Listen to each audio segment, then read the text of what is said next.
સુખદેવજી પરીક્ષિતને કહે છે, હે રાજન, આ સંસાર પણ એક અખાડો જ છે. તેમાં ભલે મોટા મોટા મલ્લો સાથે કુસ્તી કરવાની ન હોય, પણ આ કામ, ક્રોધ, લોભ, મોહ, મદ, મત્સર વગેરે એ મલ્લથી વધી જાય તેવા છે. મલ્લને તો કદાચ કોઈ બીજી ક્રીડાથી તમે હરાવી શકો. આ લોકો એટલા બળવાન છે, ષડરીપુ એવા બળવાન છે કે તમારા પર ભયંકર આક્રમણ કરે છે. અને એકથી તમે નિવૃત્ત થાવ એવો તમને ભાસ થાય ત્યાં તો બીજો પકડી લે, બીજો પકડી લે, ત્રીજો પકડી પાછો પેલો આવી જાય. તમને એમ થાય આના પર તો વિજય પ્રાપ્ત કરી દીધી. એક દિવસ કોઈ નિશ્ચય કરે કે હું 21 દિવસ ક્રોધ નહીં કરું, વ્રત લે. વ્રત લે 21 દિવસ કરે, એને એમ થાય કે હવે તો હું ક્રોધ પર વિજય પ્રાપ્ત કરું. એને બીજે દિવસે કામ પકડે. કામમાં ક્રોધ વિજાય છે. ભગવાને તો ગીતામાં જ કહ્યું કે કામ પકડે એટલે તમારી બુદ્ધિ અસ્થિર થાય. બુદ્ધિ અસ્થિર થાય, તમારા અંદરનો બળ જતો રહે એટલે તમને ક્રોધ આવે. આવું કરે, આવું નથી કરવાનું. અને એમ તો એમ થાય કે આ ક્રોધ તો યોગ્ય કર્યો, પણ એને ખબર નથી એકમાંથી બીજા બધા આશ્રિત છે. તમારો અહંકાર આવે કે મેં બહુ મોટી સાધના કરી, મેં ક્રોધને જીતી લીધો. કામ વિજય મેં અનુષ્ઠાન કર્યું એટલે હું કામને જીતી લીધું. થોડી વારમાં સ્ત્રી સંતાય, કોઈ મેગઝીન ખોલીને જોઈએ, કોઈ ઇન્સ્ટાગ્રામમાં જોઈએ, કઈ ઉલટું સુલટું જોવાય એટલે કામ ક્રીડા પાછી પકડે. એમાંથી ક્રોધ, ક્રોધમાંથી લોભ, મોહ, મદ, મત્સર બધા આશ્રિત છે. આ બધાનું મૂળ કામ છે ને કામનું મૂળ અહંકાર છે. હું છું તેથી મને કામ સુખ જોઈએ. અહમ ન હોય તો તમને કામ સુખની અપેક્ષા ન હોય, તમને બ્રહ્મ સુખની અપેક્ષા. કારણ કે અયમ આત્મા બ્રહ્મ, અહમ બ્રહ્મસ્મિ તત્વમસી, આ વેદોના વેદાંતના જે ઉચ્ચાર છે તેનો અર્થ એટલો જ છે કે બ્રહ્મ અને જીવમાં, જીવ અને શિવમાં કોઈ ભેદ નથી. ત્યારે બ્રહ્માજીને કહ્યું કે તમે તપ આચરજો વિષ્ણુ ભગવાને, ત્યારે કઈ પૂજા કરી દીધી? એમણે થોડી શાલિગ્રામ ભગવાન દીધા, એમને થોડી મૂર્તિ ગણી દીધી, ત્યારે ષોડશ પૂજા કરી. એને તો માનસી સેવા દીધી. એને કીધું સોહમ ભાવે પૂજન જીવ નામ સદાશિવ. આવા પ્રકારના ઉપદેશ આપે છે કે જીવ તો સદાશિવ છે એમ માનીને તું ઈ અને હું એક છે એવી રીતના પૂજા કરજે. એટલે આ બધા જે મલ્લો છે તેના માટે કંસ જે છે ને એ મન છે. મન ફક્ત નિર્દેશ કરે કે જા અને આમ. પછી કામને મોકલે, પછી કે હા હવે આ થોડો નબળો થયો, હવે તું જા, હવે તું જા, એમ કરીને બધાને મોકલે. કંસ સીધો સામે ના આવે. મનથી તમે સીધી શત્રુતા ન કરી શકો.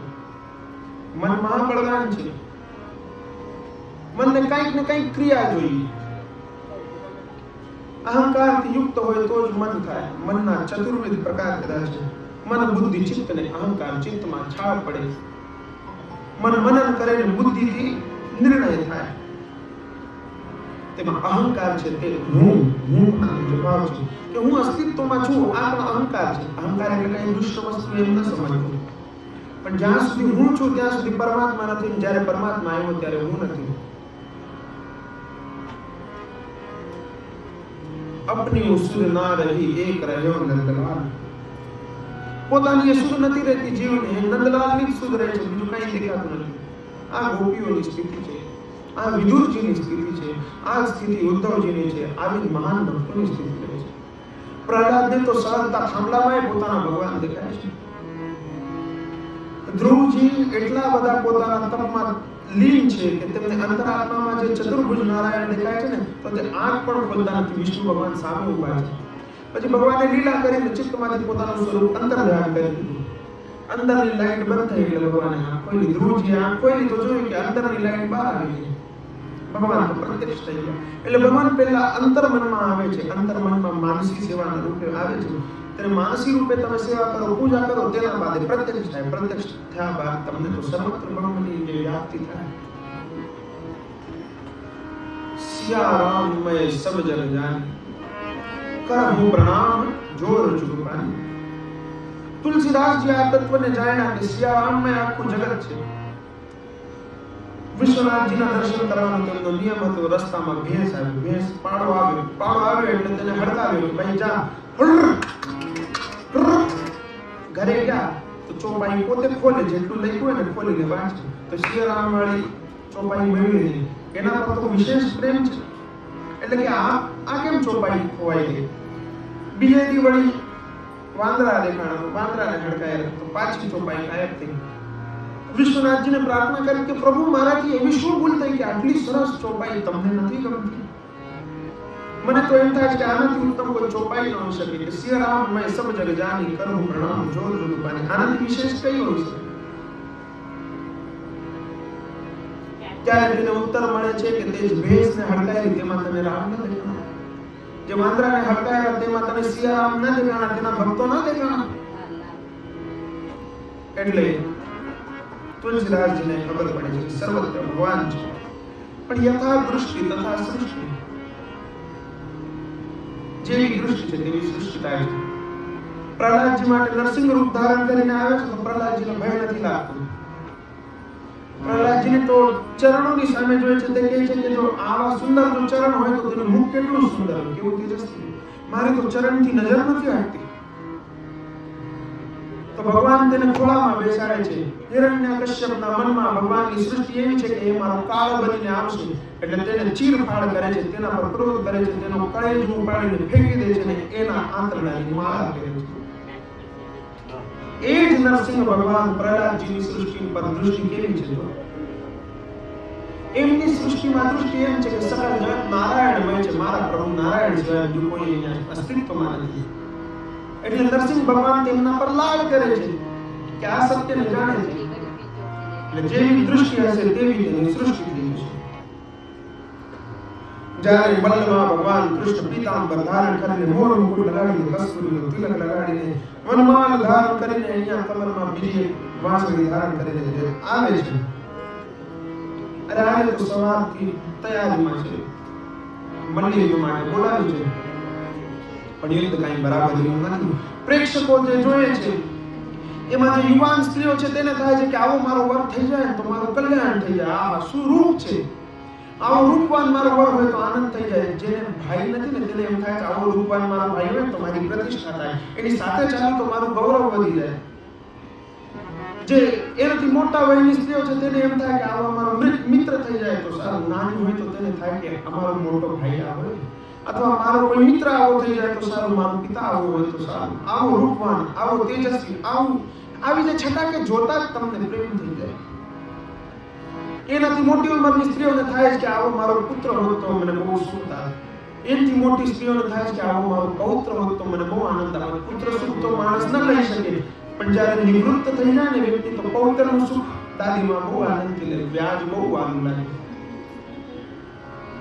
વ્યાજ બહુ આનંદ લાગે. એટલે એમ થાય કે આવો મારો પૌત્ર હોય તો મને આનંદ થાય. પુરુષોને થાય છે કે આહા શું રૂપ ચાલતું આવે છે. કામી સ્ત્રીઓને એમ થાય છે કે સાક્ષાત કામદેવ ચાલતો આવે છે. વાત્સલ્યની ભાવનાથી ચાલતા આવે છે તો બધાને એમ થાય છે કે આ દિવ્ય મૂર્તિ છે કે જે મારો પુત્ર થાય તો મારું ગર્ભ ધન્ય થઈ જાય, મારી માતૃત્વ ધન્ય થઈ જાય. એમ થાય છે કે આવો તેજસ્વી મારો પુત્ર હોય તો પિતાને થાય છે કે આવો તેજસ્વી પુત્ર હોય તો મારી કીર્તિને દિગંતર ફેલાવી દે. આવો મારો પૌત્ર હોય તો આખા વંશનું નામ સુધારી દે. અમારા વંશમાં કોઈ કલંક લાગ્યો હોય તો એ કલંકને સાફ કરવાની સામર્થ્ય છે. એના વયના છે તેને થાય છે કે આની સાથે રમીએ ને તો મજા આવે. આ ઘણી રમત જાણતો હશે, આ તો અમારા મનનું જ હેરાન કરે છે, આની સાથે રમવાની તો કેવી મજા આવશે. આવી રીતના બધા જોઈએ છે, પણ જે મલ્લ પુરુષો છે, જે મલ્લ યુદ્ધમાં આવે છે તેને તો સાક્ષાત કાળદેવ દેખાય છે કે આ નાનો છે, ટેણીઓ છે, પણ આ અમારો કાળ છે. આ એક જ ઝટકામાં અમને પટકી દેશે. કારણ કે મનમાં ભય છે એટલે સર્વત્ર કાળ વ્યાપી જાય છે. ભય જ સૌથી મોટો કાળ છે. આ 5 ક્લેશોમાંથી એક ક્લેશ છે અભિનિવેશ, મૃત્યુનો ભય. જો ડર ગયા તો મર ગયા. જે ડરેલો હોય તો એ ઘરે ન પહોંચે, એનો ડરમાં જ એનો નિવાસ છે. તો ડર ગયા સો ડર ગયા, ડર ગયા સો મર ગયા. કારણ કે એનું અસ્તિત્વ સમાપ્ત થઈ જાય.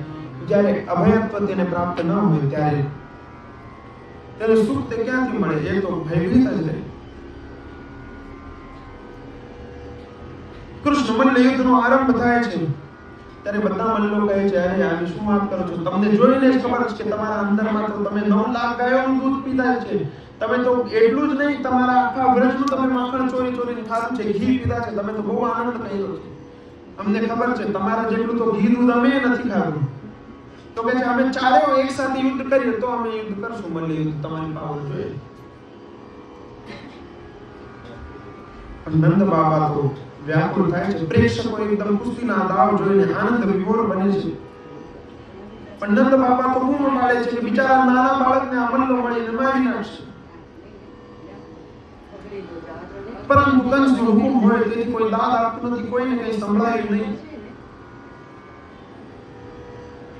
કોઈને કંઈ સંભળાતું નથી. નંદ બાપા નંદેશ્વર મહાદેવની બાધા રાખે છે, શંકર ભગવાનને મનોમન પ્રાર્થના કરે છે, હે પ્રભુ, આ દીકરો તમારો જ છે, મારો નથી. તે જો કુસ્તીમાં જીતશે તો 11,000 બ્રાહ્મણોને બ્રહ્મભોજન કરાવીશ. પણ જ્યારે વ્યાકુળ મન હોય ને ત્યારે તેટલામાં શાંતિ ન થાય. આપણને એમ થાય તરત કંઈક આપણે બીજું પણ સંરક્ષણ દઈ દઈએ. એકથી કામ ન બન્યું તો શંકર ભગવાન તો સમાધિમાં લાગી જાય, સમાધિમાં હશે, મારું સાંભળશે નહીં તો મારા દીકરાનું તો આવી બન્યું, કરું તો શું કરું? નંદજી હનુમાનજીને પ્રાર્થના કરે છે, બાધા આંગળી પણ રાખી. પ્રભુ મનમાં વિચાર કરે છે કે બાબા ગભરાયા છે, જેથી તેમણે બાબાને આશ્વાસન આપવા પહેલવાનને એવો મુક્કો માર્યો કે પહેલવાન દૂર જઈને અથડાયો. પહેલવાન ગભરાઈ ગયો, પણ તેને કંસનો હુકમ હતો, તમે જો કૃષ્ણ સાથે લડતા લડતા જીતો નહીં અને તેના મારથી ડરીને ભાગી આવશો તો હું તમને મારી નાખીશ. નકટા થઈને આવતા નહીં, મારીને આવજો. એટલે તેણે ડરવા નથી. 11 વર્ષનો છે, મારો કાળ છે, તમારો થોડી કાળ છે. મને ભય લાગે તો ઠીક છે, તમને ભય શું કામ લાગે? પણ મલ્લ યોદ્ધાઓને પણ દેખાય છે તેમાં તો કાળદેવના દર્શન થાય છે. ગીતામાં ભગવાન કહે છે કાલોસ્મિ, હું કાળ છું. હે અર્જુન, તું વધ નહીં કરે તો હું બધાને ગળી જઈશ, મારા મુખમાં બધાનો ગ્રાસ કરી જઈશ. તું તારું કર્તવ્ય કર, તું કર્તવ્ય નહીં કરતો એ મારા કામમાં કઈ અટકાણ થવાની નથી. વિચાર કરો, અર્જુનને પોતાનું રાજ્ય મેળવવાનું, પાંડવોને પોતાનું રાજ્ય જોઈતું, પાંડવોને રાજ્ય જોઈતું, પણ પછી પાંડવો એમાંથી ફરી વળ્યા. કૃષ્ણ ભગવાન તેને માર્ગદર્શન કરે છે કે તને રાજ્ય જોઈએ, તું લે, તારે આ ન્યાય છે, તારે લડવું એ ન્યાય છે, તારા ન્યાયની પ્રાપ્તિ કર, ન્યાય માટે લડત કરવી પડે. અર્જુનનું કાર્ય છે, પાંડવોનું કાર્ય છે, તે છતાં ભગવાનનું જ કાર્ય છે. કરતા ધરતા મૂળમાં તો ભગવાન છે. કરવા વાળો ભગવાન, ભોગવવા વાળો ભગવાન, ને કરતા ને અકર્તાના વચ્ચે જે છે તે પણ ભગવાન છે. કરવા વાળો પણ છે ને ન કરવા વાળો પણ છે. ફળનો ભોગતા પણ છે ને ફળનો ભોગતા નથી. પણ પ્રત્યક્ષ જોતા જો દૃષ્ટિ બને,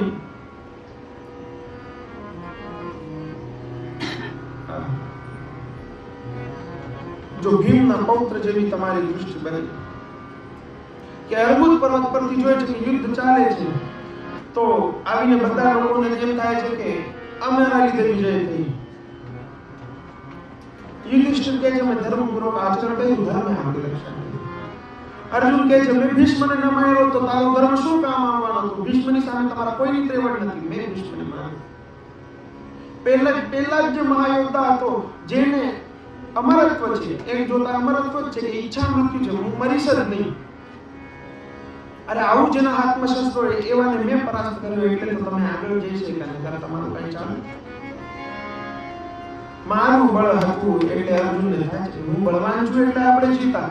ભીમ કે છે બધા ડીપો આંકો છો, બાકી તો બધો ટાઈમ પાસ હતો. મેન તો દુર્યોધન હતો. આખર દુર્યોધન તળાવમાં છુપાણો, એની જંગા પર વાર કરીને માર્યો કોણે? ભલે કૃષ્ણ ભગવાનની કૃપાથી, એમાં કોઈ મારે કેવું નથી. એમણે મને કીધું જંગા તરફ, જંગા ખજવાળી. કોઈ પણ સભ્ય માણસ આમ ભરી સભામાં જંગા ન ખજવાળે એટલે ખબર પડે કૃષ્ણ તો એવા સભ્યોમાં સભ્ય છે, દ્વારકાધીશ છે, રાજાના પદે છે, એ આવું ના કરી શકે. પણ ખજવાળે છે, આ જોઈને ભીમને ખબર પડે જાણવું દરબાર તો કે આ ભગવાને માર્ગદર્શન કર્યું, પણ કર્યું તો મેં ને, મારા લીધે તમે જીતા. બધા લોકો કૃષ્ણ ભગવાનને પૂછે છે ભગવાન તમે જ કયો કોના લીધે યુદ્ધ જીતા છે? કોણ માર્યું, કોને માર્યું ને કોને આનું શ્રેય જાય? ભગવાન કઈ પોતે તો એ નથી કહેતા મેં જ બધું કર્યું. ભગવાન કહે છે જેણે આખું યુદ્ધ જોયું હોય તેને પૂછો. એટલે બર્બરીકને પૂછવા જાય છે. અર્બુદ પર્વત પર બર્બરી ઘટોત્કચનો પુત્ર ભીમનો પૌત્ર, એનું મસ્તક કાપીને ભગવાને અર્બુદ પર્વત પર બેસાડ્યો છે. અંબાજી આબુ જે છે ત્યાંથી એ જોયે છે, આખું યુદ્ધ જોયે છે. એટલે બધા આવીને પૂછે છે, ભીમજી પૂછે છે પૌત્ર સાચું સાચું કે સત્ય બોલ છે, કોના લીધે યુદ્ધ જીતા છે? તો કે કોના લીધે? મને તો યુદ્ધમાં કોઈ દેખાતું નતું, ફક્ત બે પક્ષ દેખાતા હતા અને ભગવાનનું સુદર્શન ફરતું દેખાણું. સુદર્શન બધાનો ગ્રાસ કર્યો. ત્યારે બધાનો અભિમાન તૂટી ગયો. એમ થયું ભગવાને તો પહેલા જ કીધું તું મારું કામ કઈ તમારા વગર અટકાવવાનું નથી, બધાનો ગ્રાસ કરી જ જવાનો છું, તારે તો તારું કર્તવ્ય કરવાનું છે. પણ તે કર્તવ્ય કરવાને બદલે એમાં કર્મમાં આસક્તિ થઈ. એટલે ભગવાન બહુ પ્રસન્ન થયા. બરબરીકને કીધું કે કળિયુગમાં તારી પૂજા થશે મારા સ્વરૂપથી. આજે તે ખાટુ શ્યામજીના નામે પૂજાય છે. બોલો શ્યામ બાબા કી. કારણ કે કૃષ્ણમય જેની દૃષ્ટિ થઈ ગઈ તે તો પૂજનીય છે. એ પૂર્વજન્મના ગંધર્વ છે. ભગવાનની કૃપાથી તેમને દેવત્વ પ્રાપ્ત થયું છે. આપણે તેની પૂજા કરી, પણ ગંધર્વો તમને રાજ્ય સુખ આપી શકે, સુખ સંપત્તિ આપી શકે, મોક્ષદાતા ન થઈ શકે. ભગવાનના ભક્ત તમને મોક્ષનો દ્વાર દેખાડશે, બાકી મોક્ષ દેવા વાળા તો ભગવાન સ્વયં છે. એટલે અંતે એ તો સમજવાનું છે કે બધાનો કાળ ભગવાન શ્રી કૃષ્ણ છે. એટલે આ લોકોને કૃષ્ણના અંદર કાળના દર્શન થાય છે. મલ્લ યોદ્ધા યુદ્ધ કરે છે, એકને પછાડ્યો એટલે તેનો તો તેના અંદર રહેલી બધી શક્તિ ક્ષીણ થઈ ગઈ, કારણ કે તેને ભય વ્યાપી ગયો. તેને થયું કે આ તો મારો કાળ છે. નંદજી તો બિચારા ગભરાય છે. કંસના હુકમનું પાલન કરવા બીજા મલ્લ યોદ્ધાઓ આવ્યા, પરંતુ કૃષ્ણ ભગવાન પાસે તેમની કાર્ય ફાવી નહીં. આ સર્વ મલ્લોને કૃષ્ણ ભગવાને પીટીને પરાજિત કરી નાખ્યા. એટલું જ નહીં, પહેલવાનોને નાસી નાખ્યા ને ક્યાં ગયા ને તેનો પત્તો જ ન પડ્યો. એ 11 વર્ષનું કૃષ્ણ વિચાર કરો, જેને કામ્ય ભાવથી જોયો હશે, જેને પુત્ર ભાવથી જોયો હશે, જેને પૌત્ર ભાવથી જોયો હશે, જેને એમ થયું કે મારી કીર્તિને દીકરી અંતર રહી જાય તો આવો મારો પુત્ર હોય તો આનો હું અભિભાવક બનું. જો ત્યાં કોઈ ગુરુપતિ કોઈ વ્યક્તિ હશે તો તેને થાતું હશે આવો કોઈ મારો શિષ્ય હોય ને તો આ સમર્થ શિષ્ય છે. શિષ્ય કેવો જોઈએ? હનુમાનજી જેવો જોઈએ. પોતાના ગુરુને પહેલા ગળી ગયા, પછી એના પાસે શિક્ષા લીધી. તમે ગુરુને પચાવવાનું સામર્થ્ય રાખો તો એને ગુરુ કરવા જોઈએ. તો આ જોઈએ છે કે આ મને પચાવી શકે તેવો શિષ્ય છે, અને તેમાં સવાયું કરશે. અને જો ગુરુ જેટલો આપે એટલું જ ગ્રહણ ન થાય તો ગુરુને કાર્ય વ્યર્થ ગયું, શિષ્યને કાર્ય વ્યર્થ ગયું. એ બધા આ જોઈએ છે કે મલ્લોને તો ઉછાળીને પટકી નાખે છે, ઉપાડીને ભગાવી દે છે ક્યાંય ને ક્યાંય. પરાજય થયો, નાસી નાખ્યા, કોઈને પતોય ન લાગ્યું કે ક્યાં ગયા. ત્યાંથી કંસે પોતાને સેવકોને હુકમ કર્યો, કૃષ્ણ તથા તેમના મિત્રોને પકડીને કેદી કરો. ત્યારે દાઉજીએ તેમને કહ્યું, કનૈયા હવે તું જા અને કંસનો વધ કર. ભગવાન શેષ નારાયણનો અવતાર બલરામજી છે. જ્યારે સમય આવે ને ત્યારે લક્ષ્મણજી કહે છે, આટલીક વાત કરો છો કે આને મારી શકશું કે નહીં, ઓલાને મારી શકશું કે નહીં. અરે તમે કહો તો આખી પૃથ્વીને ડોલાવી નાખો, આખી પૃથ્વીને ભસ્મ કરી દો. બોલો. આ પ્રમાણે બલરામજી શેષ અવતાર છે, મહાબળશાળી છે. કંસ પાસે પહોંચ્યા અને કૃષ્ણ કહે છે, હે દુષ્ટ, મારી માતા દેવકીજીને મારી નાખવા માટે તેમનો ચોટલો તે પકડ્યો હતો. મોતથી બચાવવા તે દેવકીજીના બાળકોને પણ મારી નાખ્યા. અરે હું દેવકીજીનો અષ્ટમ ગર્ભ છું, હું જ તારો કાળ છું. મને મારવા માટે તે આકાશ પાતાળે કર્યું, છતાં હું હજી જીવતો છું, કારણ કે હું જ તારો કાળ છું. તું તારું પાપ પુણ્ય સંભાળી લે, મરવા માટે તૈયાર થઈ જા. આમ કહીને કૃષ્ણ કંસને મારવા ચાલ્યો.